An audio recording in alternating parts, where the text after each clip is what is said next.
Going into 2020 was the feeling of starting something new, a new decade filled with new experiences. I was back in the freelance business after deciding to turn down a position at my old job, and I was ready for more traveling, new meetings, and new impressions. And it started off with the London trip to VidCon,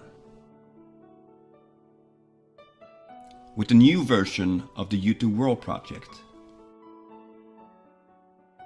But the news of something coming was there early. But it wasn't until Friday the 13th of March that our lives here in Sweden would begin to change dramatically. I took in stories from around the world. I made sure to check in with my friends.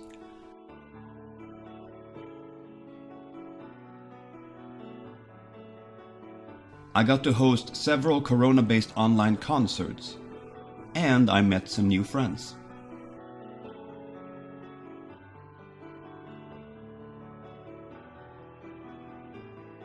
"2020 will be remembered as a horrible year, but I still try to find a light.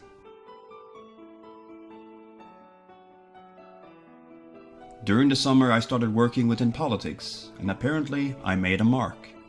In 2020 both me and my wife got full-time jobs, we signed for an apartment that we're moving into this January, and this little YouTube channel reached 60,000 subscribers.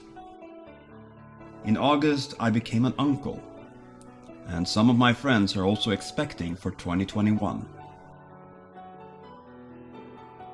I believe it is key to allow yourself to feel the pain, to mourn those that were lost, and to help those that are helping. But I miss not seeing my friends properly.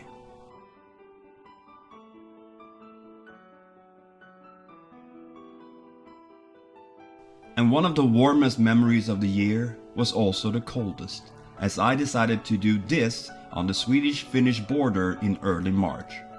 I can't wait to go back and do it again.